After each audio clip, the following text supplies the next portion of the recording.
ನಾವು ಹೊರಗೆ ಎಲ್ಲಾರ್ಗಿ ಚಂದ ಕಾಣ್ತೇವಿ, ಮಸ್ತ್ ಕಾಣ್ತೇವಿ. ಮಸ್ತ್ ಅಂದ್ರ ಮಸ್ತ್, ಒಬ್ಬರನ್ನೊಬ್ಬರು ಬಿಟ್ಟು ಕೊಡ್ಲಂಗ ಇರ್ತೇವಿ ಮಂದಿ ಕಣ್ಣಿಗೆ. ಆದ್ರ ಒಳಗ ಅವ್ರನ್ನ ಬಿಟ್ಟ ಕೊಟ್ಟು ಬಿಟ್ಟಿರ್ತೀವಿ. ನಮ್ಮ ಕೈ ಮಾತ್ರ ಜಪ ಮಾಡ್ತಿರ್ತದ, ನಮ್ಮ ನಾಲಿಗೆ ಮಾತ್ರ ಜಪ ಮಾಡ್ತಿರ್ತದ, ಆದ್ರ ನಮ್ಮ ಮನಸ್ಸ ಅಲ್ಲೋಲ ಕಲ್ಲೋಲ ಆಗಿರ್ತದ. ನಾನು ತಪ್ಪು ಮಾಡೇನಿ ಅಂತೇಳಿ ಕಿಂಚಿತ್ತಾದ್ರೂ ಒಂದ್ ಸಲ ಆದ್ರೂ ನಾನು ಅನ್ಕೋಬೇಕು. ಚಂದ್ರ ಲೋಕಕ್ಕೆ ಹೋಗಿ ಬಂದೇವಿ, ನಮ್ಮ ಮನಸ್ಸನ್ನ ಮುಟ್ಟೋ ಪ್ರಯತ್ನ ಮಾಡಿಲ್ಲ. ನಮ್ಮ ತಪ್ಪಿನ ಅರಿವು ನಮಗ ಆಗ್ಬೇಕು.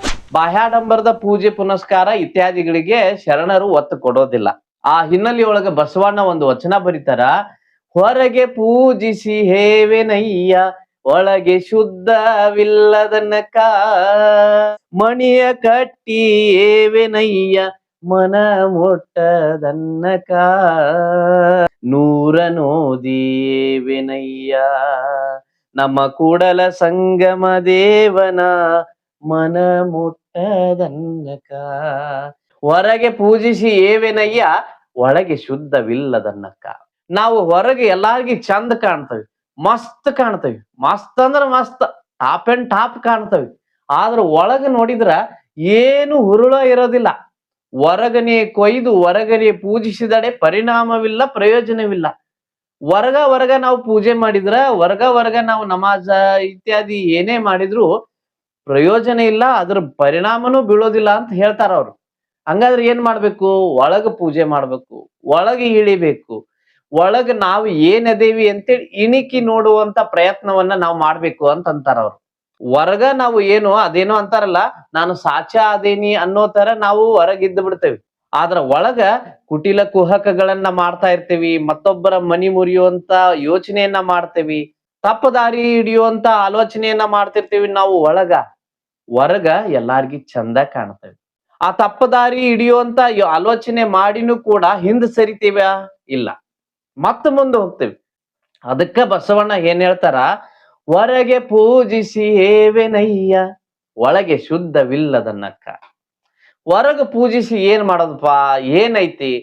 ಹೊರಗ ಪೂಜೆ ಮಾಡ್ತಿ, ಹೊರಗ ದೇವರಿಗೆ ನಮಸ್ಕಾರ ಮಾಡ್ತಿ, ಹೊರಗ ನೀನು ಮಂದಿಗ್ ಕಾಣೋ ಸಂಬಂಧ ಯಪ್ಪ ಈಕಿ ಏಟ್ ಭಕ್ತಿವಂತಲದಾಳಪ್ಪ ಅಂತೇಳಿ ಎಲ್ಲಾ ಮಂದಿ ಅನ್ಕೋಬೇಕು.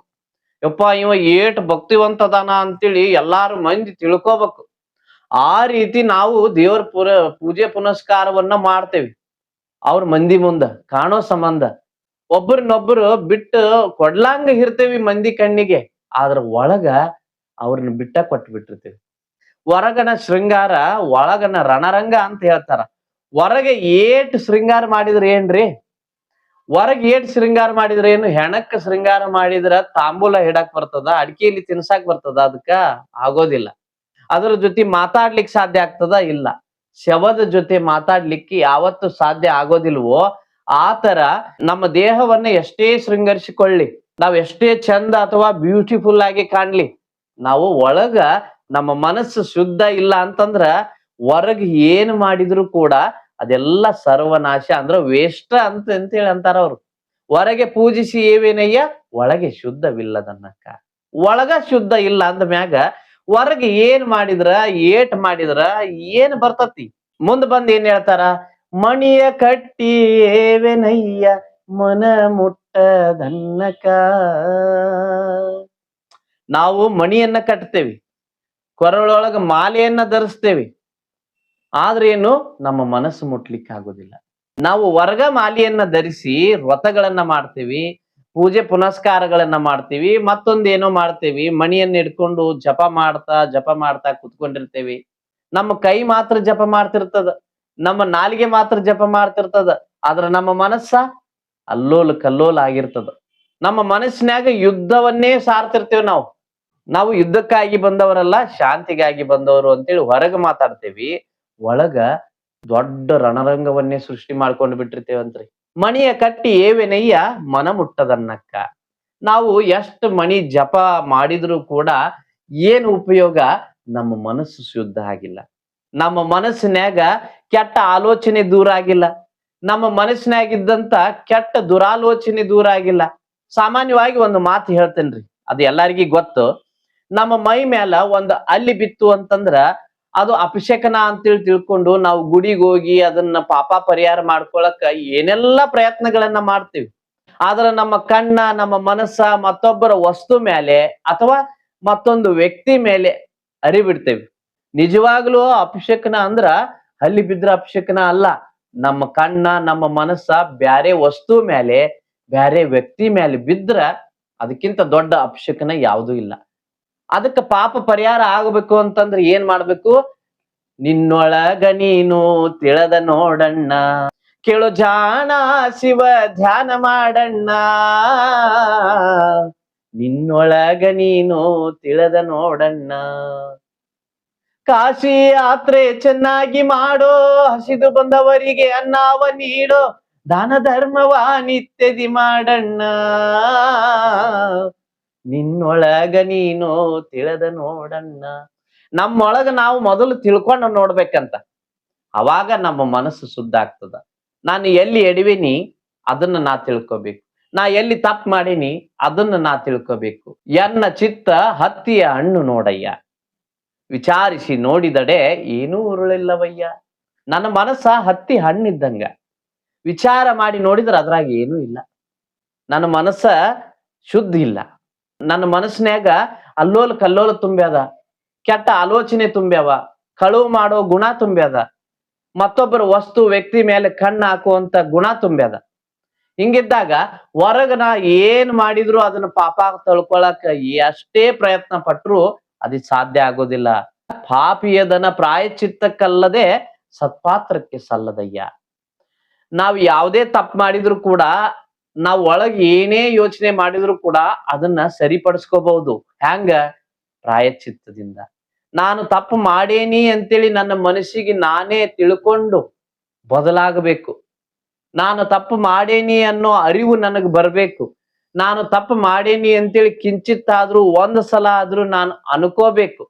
ಅಂದಾಗ ಮಾತ್ರ ನಮ್ಮ ತಪ್ಪಿನ, ನಮ್ಮ ಪಾಪದ ಪರಿಹಾರ ಆಗತ್ತೆ ಹೊರತು, ನಾನು ತಪ್ಪು ಮಾಡಿನೂ ಕೂಡ, ನಾನು ಸುಳ್ಳು ಹೇಳಿನೂ ಕೂಡ, ನಾನು ಕಳುವು ಮಾಡಿನೂ ಕೂಡ ಸುಳ್ಳು ಹೇಳ್ತಾ ಅದನ್ನ ಮುಚ್ಚಾಕ್ತಾ ಹೋದ್ರ ನಮ್ಮ ಪಾಪಕ್ಕ ಪರಿಹಾರ ಇಲ್ಲ ಅಂತಾರ. ಅದಕ್ಕ ಮಣಿಯ ಕಟ್ಟಿ ಏವೆನಯ್ಯ ಮನ ಮುಟ್ಟದನ್ನಕ್ಕ. ನಾವ್ ಎಷ್ಟು ಮಣಿ ಕಟ್ಟಿ, ಎಷ್ಟು ಮಾಲಿಗಳನ್ನ ಧರಿಸಿ, ನಾವ್ ಎಷ್ಟು ಜಪಗಳನ್ನ ಮಾಡಿ, ಎಷ್ಟು ಪೂಜೆ ಪುನಸ್ಕಾರಗಳನ್ನ ಮಾಡಿ, ಎಷ್ಟು ನಮಾಜನ್ನ ಮಾಡಿದ್ರು ಕೂಡ ಪ್ರಯೋಜನ ಇಲ್ಲ. ನಮ್ಮ ಮನಸ್ಸ ಶುದ್ಧ ಇಲ್ಲ ಅಂತಂದ್ರ ಮನ ಮುಟ್ಟದನ್ನಕ್ಕ. ಎಲ್ಲವ ನರಿತು ಫಲವೇನಯ್ಯ ತನ್ನ ತಾನರಿಯದನ್ನಕ್ಕ. ಎಲ್ಲಾನು ಕಲ್ತೇವಿ, ಎಲ್ಲಾನು ಓದ್ತೇವಿ, ಏನೆಲ್ಲ ಓದೇವಿ, ಏನೆಲ್ಲ ಕೇಳೇವಿ, ಏನೆಲ್ಲ ಮಾತಾಡ್ತೇವಿ ಕೂಡ, ಏನೆಲ್ಲ ಹಾಡ್ತೇವಿ ಕೂಡ. ಆದ್ರೂ ಕೂಡ ನಮ್ಮ ಮನಸ್ಸನ್ನ ನಾವು ಮುಟ್ಲಿಕ್ಕೆ ಸಾಧ್ಯ ಆಗಿಲ್ಲ. ನಾವು ಚಂದ್ರ ಲೋಕಕ್ಕೆ ಹೋಗಿ ಬಂದೇವಿ, ನಮ್ಮ ಮನಸ್ಸನ್ನ ಮುಟ್ಟೋ ಪ್ರಯತ್ನ ಮಾಡಿಲ್ಲ. ನಾವು ಎಲ್ಲೆಲ್ಲ ತಿರ್ಗಾಡ್ ಬಂದೇವಿ, ಏನೆಲ್ಲ ಓದೇವಿ, ಆದ್ರೆ ನಮ್ಮ ಮನಸ್ಸನ್ನ ಓದ್ಕೊಂಡಿಲ್ಲ, ನಮ್ಮನ್ನೇ ನಾವು ತಿಳ್ಕೊಂಡಿಲ್ಲ ಅಂತಾರ ಶರಣರು. ನೂರ ನೋದಿ ಏವೆನಯ್ಯ ನಮ್ಮ ಕೂಡಲ ಸಂಗಮ ದೇವನ ಮನ ಮುಟ್ಟದನ್ನಕ. ನಾವು ಎಷ್ಟೆಲ್ಲ ಓದ್ತೇವಿ, ನಾವು ದೀಡ್ ಪಂಡಿತರಾಗಿ ಬಿಡ್ತೇವಿ. 6 ಶಾಸ್ತ್ರ, 18 ಪುರಾಣ, 28 ಆಗಮ, ಜಗತ್ತಿನೊಳಗೆ ಎಷ್ಟು ಧರ್ಮಗಳದಾವ ಆ ಧರ್ಮ ಗ್ರಂಥಗಳನ್ನ, ಎಷ್ಟು ಪುಸ್ತಕಗಳದಾವ ಆ ಎಲ್ಲ ಪುಸ್ತಕಗಳನ್ನ, ಎಷ್ಟು ಹಾಡುಗಳದಾವ ಆ ಎಲ್ಲ ಹಾಡುಗಳನ್ನ, ತತ್ವಪದಗಳನ್ನ, ವಚನಗಳನ್ನ ಮತ್ ಎಲ್ಲಾನು ಓದ್ಕೊಂಡು ನಾವು ದೊಡ್ಡ ಶಾಣ್ಯರಾಗಿ ಬಿಟ್ಟಿರ್ತೇವಿ. ನೂರ ನೋದಿ ಏವೆನಯ್ಯ ನಮ್ಮ ಕೂಡಲ ಸಂಗಮ ದೇವರ ಮನ ಮುಟ್ಟದನ್ನಕ್ಕ. ನಾವ್ ಎಷ್ಟೆಲ್ಲ ಓದ್ತೀವಿ, ಎಷ್ಟೆಲ್ಲ ಹಾಡ್ತೀವಿ, ಏನೆಲ್ಲ ಜಿಗದಾಡ್ತೇವಿ, ಆದ್ರೂ ಕೂಡ ನಮ್ಮೊಳಗ ನಾವು ತಿಳ್ಕೊಳ್ಳಿಕ್ಕೆ ಪ್ರಯತ್ನ ಪಟ್ಟಿಲ್ಲ. ಪರಚಿಂತೆ ಯಮಗೆ ಏಕೆ, ಪರಚಿಂತೆ ನಮಗೆ ಏಕೆ, ಪರಚಿಂತೆ ನಮಗೆ ಏಕೆ ಅಯ್ಯ, ಪರಚಿಂತೆ ನಮಗೆ ಏಕೆ. ಯಮ್ಮ ಚಿಂತೆ ಯಮಗೆ ಸಾಲದೆ, ಯಮ್ಮ ಚಿಂತೆ ಯಮಗೆ ಸಾಲದೆ, ಪರಚಿಂತೆ ಯಮಗೆ ಏಕೆ ಅಯ್ಯ, ಪರಚಿಂತೆ ನಮಗೆ ಏಕೆ. ಇನ್ನೊಬ್ಬರ ಚಿಂತಿ ನಮ್ಗೆ ಯಾಕೆ ಬೇಕು? ನಮ್ಮ ಚಿಂತಿನ ರಗಡ ಐತಿ ಅಂತ ಅಂತಾರ ಅವ್ರು. ನಮ್ಮ ಚಿಂತಿ ಮೊದಲು ಮಾಡ್ಬೇಕು. ಇನ್ನೊಬ್ಬರ ಬಗ್ಗೆ ಆಲೋಚನೆ, ಇನ್ನೊಬ್ಬರ ಬಗ್ಗೆ ಪ್ರೇಮ, ಇನ್ನೊಬ್ಬರ ಬಗ್ಗೆ ದ್ವೇಷ, ಇನ್ನೊಬ್ಬರ ಬಗ್ಗೆ ಅಸೂಯೆ, ಇನ್ನೊಬ್ಬರ ಬಗ್ಗೆ ಇತ್ಯಾದಿ ನಂತರದ ವಿಚಾರ. ಆದ್ರ ಅದಕ್ಕಿಂತ ಮೊದಲು ನಿನ್ನನ್ನು ನೀ ತಿಳ್ಕೊ. ಲೋಕದ ಡೊಂಕ ನೀವೇಕೆ ತಿದ್ದುವಿರಿ, ನಿಮ್ಮ ನಿಮ್ಮ ತನುವ ಸಂತೈಸಿಕೊಳ್ಳಿ. ನಿಮ್ಮ ನಿಮ್ಮ ಮನವ ಸಂತೈಸಿಕೊಳ್ಳಿ. ನೆರೆಮನೆಯವರ ದುಃಖಕ್ಕೆ ಅಳುವವರ ಮೆಚ್ಚ ಕೂಡಲ ಸಂಗಮ ದೇವ. ಇನ್ನೊಬ್ರು ಡೊಂಕ್ ಅದಾರು, ಅವ್ರನ್ನ ತಿದ್ದಬೇಕು ಅಂತೇಳಿ ನೀ ಯಾಕೆ ಪ್ರಯತ್ನ ಪಡ್ತಿ? ನಿನ್ನನ್ನು ನೀ ಮೊದಲು ತಿದ್ದುಕೋ ಅಂತಾರ ಅವ್ರು. ಅಂದ್ರ ನಿನ್ನ ಮನಸ್ಸಿನೊಳಗೆ ಹಿಣಿಕಿ ನೋಡು. ನಿನ್ನ ಮನಸ್ಸಿನಿಂದ ಏನ್ ಮಾಡ್ತೀಯಲ್ಲ ಅದು ಶಾಶ್ವತವಾಗಿರ್ತದ, ಅದು ದೇವರಿಗೆ ಮೆಚ್ಚುಗೆ ಆಗ್ತದ ಅಂತಾರ ಅವರು. ದೇವರು ಮೆಚ್ಚಬೇಕು ಅಂತಂದ್ರೆ, ದೇವ್ರಂತಂದ್ರೆ ಏನು? ನಮ್ಮ ಮನಸ್ಸ. ಮನ ಮೆಚ್ಚಿ ನಡೆಯಬೇಕಲ್ಲದೆ ಜನ ಮೆಚ್ಚಿದರೆ ಏನುಂಟು ಅಂತಾರ. ನಮ್ಮ ಮನಸ್ಸನ್ನ ಮೆಚ್ಚಿ ನಾವು ನಡಿಬೇಕು. ನಮ್ಮ ಮನಸ್ಸಿಗೆ ನಾವು ಒಳ್ಳೆಯವರಾಗಬೇಕು. ನಮ್ಮ ಮನಸ್ಸಿನಿಂದ ನಾವು ಒಳ್ಳೆಯವರಾಗಬೇಕು. ಬರೀ ಬಾಯಿ ಮಾತಿಲೆ ಅಲ್ಲ, ನಾವು ಒಳ್ಳೆಯವರು ಆಗ್ಬೇಕು ಕೂಡ, ಸಭ್ಯರಾಗಬೇಕು ಕೂಡ. ನಾವು ನಾವು ಸೊಸೆಯರಾಗಿ ಕಾಣ್ತೇವೆ, ನಾವು ಮಗ ಆಗಿ ಕಾಣ್ತೇವೆ. ಮಗನ ಕರ್ತವ್ಯ ಏನು ಅದನ್ನ ನಾವು ಪಾಲಿಸೋದಿಲ್ಲ ಮಾನಸಿಕವಾಗಿ. ಸೊಸೆಯ ಕರ್ತವ್ಯ ಏನು ಅದನ್ನ ಪಾಲಿಸೋದಿಲ್ಲ, ಅದನ್ನ ರೂಢಿಗೆ ತರೋದಿಲ್ಲ ಮಾನಸಿಕವಾಗಿ. ದೈಹಿಕವಾಗಿ ಹೊರಗೆ ತರ್ತೇವೆ, ಭೌತಿಕವಾಗಿ ನಾವು ಸೊಸೆಯಾಗೆ ಕಾಣ್ತೇವೆ, ನಾವು ಮಗನಾಗೆ ಕಾಣ್ತೇವೆ, ನಾವು ಮಕ್ಕಳಾಗೆ ಕಾಣ್ತೇವೆ.